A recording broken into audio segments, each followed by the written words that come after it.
So the first one, the obvious one, do you believe global warming is actually happening?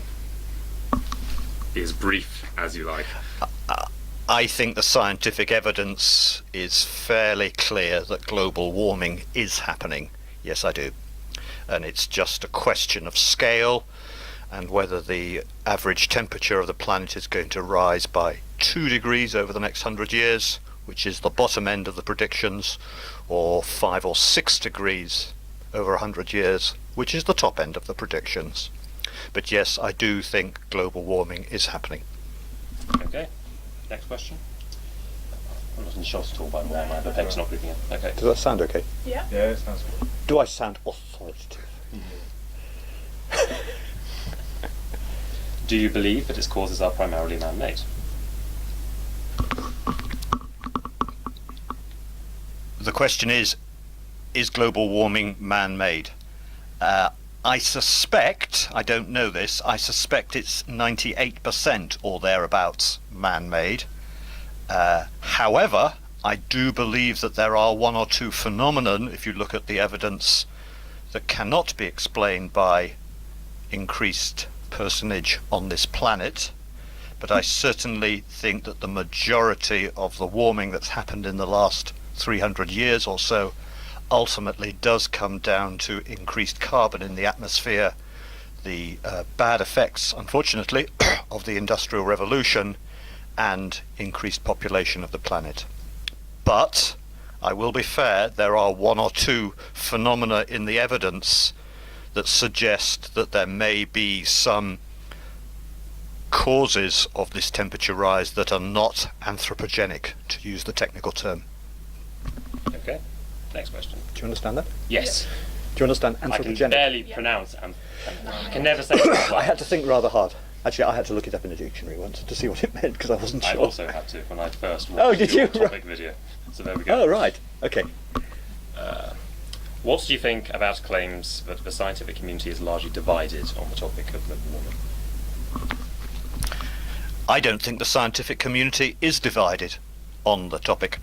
I think if there is a group of people who call them scientists who are do not believe in global warming, I think you will find that they belong to a group of scientists who essentially think that we're in a natural fluctuation between the ice ages. So I would call that geographers, paleontologists, geologists, those type of people. That is my impression.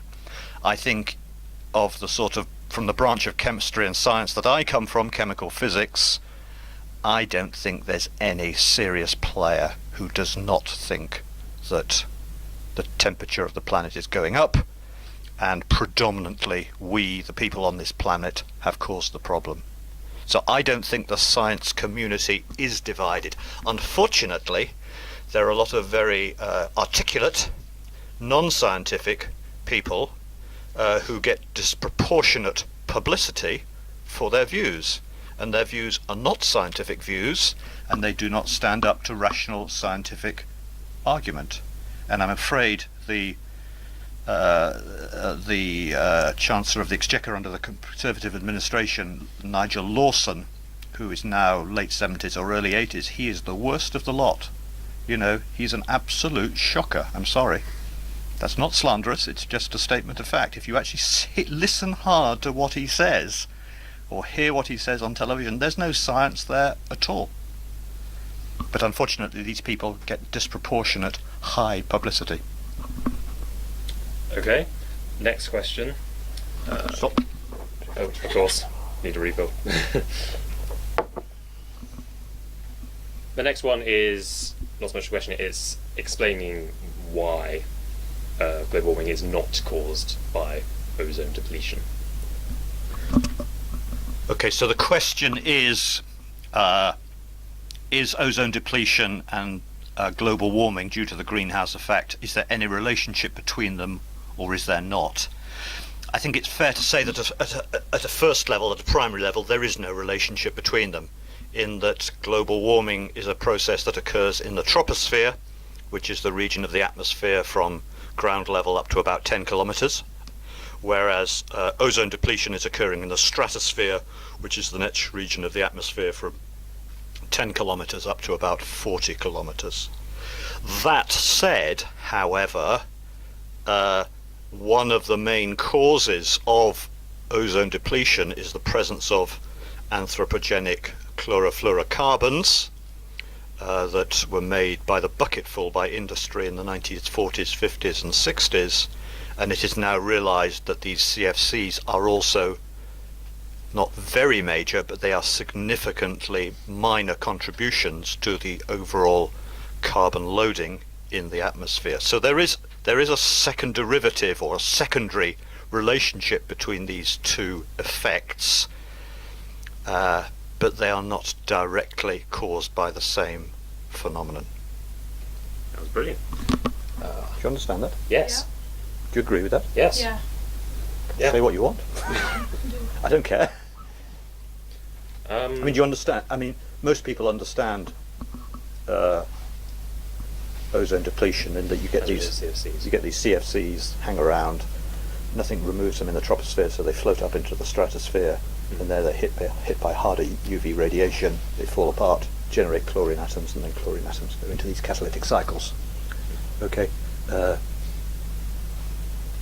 But one of the reasons that CFCs do contribute so significantly to the greenhouse effect is because they have such long lifetimes in the troposphere. So there is a relationship, but the science is really completely different. Yes. Yeah.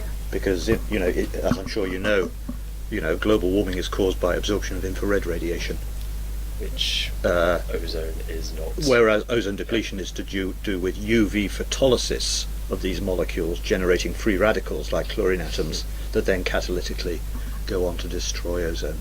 Yeah. So that's the science of it. Yeah. Okay, stop. Feed my tank. I'm a little dehydrated actually. Could you pass me a bag? Making me thirsty. Assuming I actually have some water left.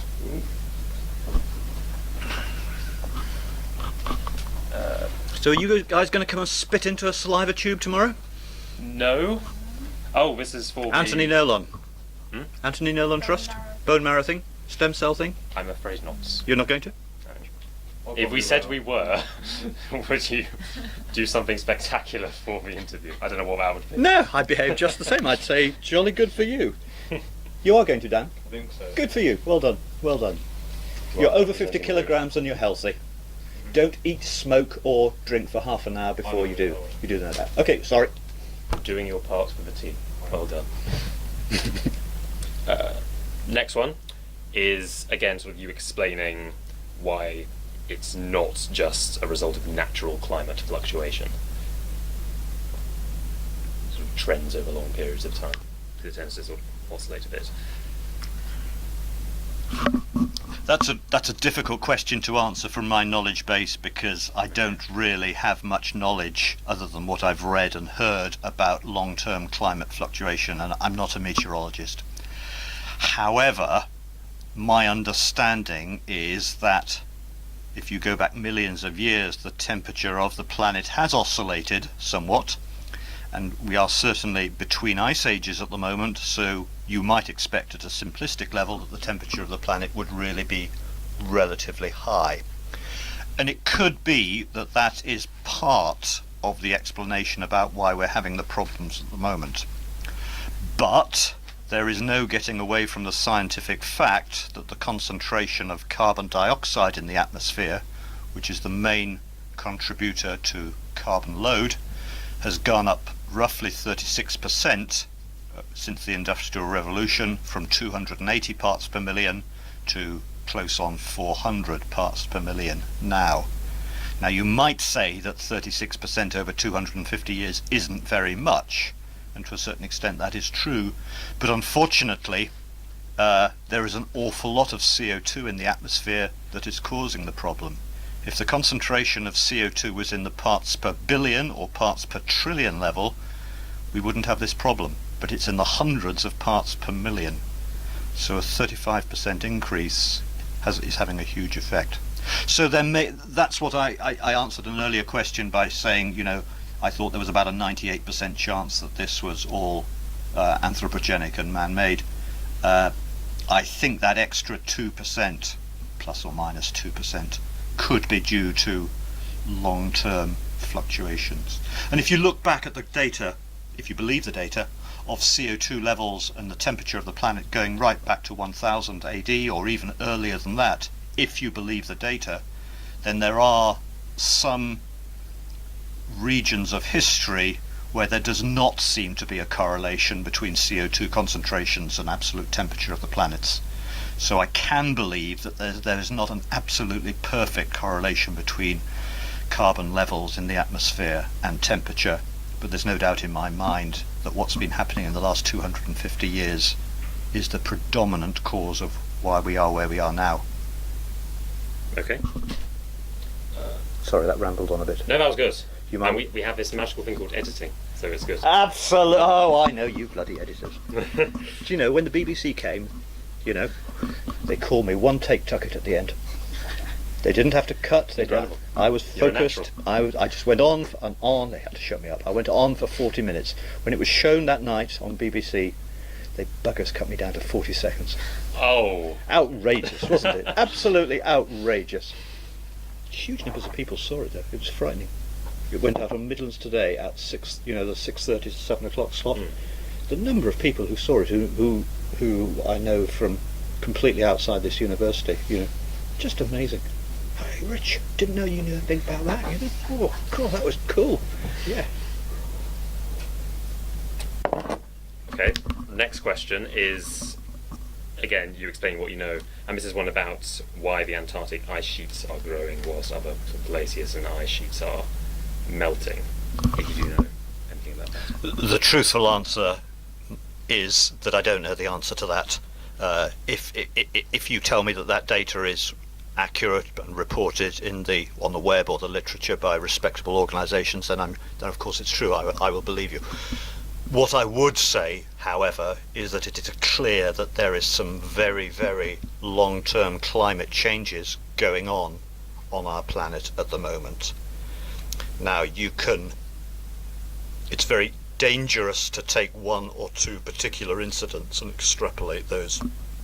Like, for example, the extensive flooding we've had in the last 2 months, like the freak storms we seem to get regularly now in the summer, like the fact that we hardly ever have snow in this country, whereas 55 years ago when I was a kid, okay, I lived in the north of England, but 2 to 3 months of snow was absolutely normal. That just does not happen now.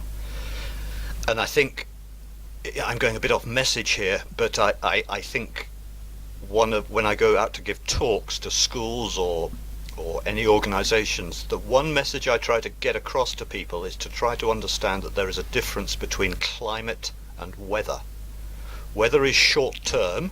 What's the weather going to be like tomorrow? What's the weather going to be like this weekend? Possibly what's the weather going to be like in a week's time? Climate is much more long term. It's taking patterns from the past and with very sophisticated computers trying to model what the climate will do long term over the next 10 to 20 to 50 years. And that's what all these predictions are trying to do. They are trying to model the climate, not the weather. That's good. Does that answer your question? Yes. And one of the ones we were considering asking but didn't write on the sheet. Go on then. So that's brilliant. What? About weather? That was... weather and climate. Yeah, people who think, Okay. well, it's been cold recently, so... I mean, our next door neighbours, lovely people, self-employed plumbers, absolutely clueless. Absolutely clueless. And he's been a councillor for Birmingham City Council for 20 years now. Hey Rich, what's all this about this global warming? It was bloody cold last night. You're not telling me the planet's warming up, are you? Okay, he does speak a bit like this. I'm exaggerating slightly, but... I'm determined to get that impression into the video somehow now. Oh God, you're still recording! It's still going. Oh, I hope it is. Please tell me it's still going. Okay. Yeah, put that one. I haven't mentioned any names. Time. I haven't mentioned any names. No. No. Okay, so the final question, another quite obvious one, I guess. Are you concerned about global warming? Oh yeah, I'm very concerned. And I'm not a doomster, but yeah, I am, whenever I got into this subject by accident 13 years ago when some of the research that I was doing on polyatomic molecules involved looking at a molecule which is an adduct of the SF5 radical with the CF3 radical. And this turned out to be the longest lived greenhouse gas known to mankind at the time. And that was 2000. And so from there I wrote several papers on the spectroscopy and kinetics of this molecule, and that led to requests to write more and give talks, and then I wrote a chapter for a book, a specialist book on climate change, which I don't think is a bestseller, but I think it is a very good book, not because of what I wrote, but because of what other people wrote. Yeah, I am very concerned, and I really think, we have got something like 30 to 50 years, plus or minus a factor of 2, to really sort this out. I think it is a unique problem, and when I use the word unique, I really mean unique, because it affects literally everybody on this planet.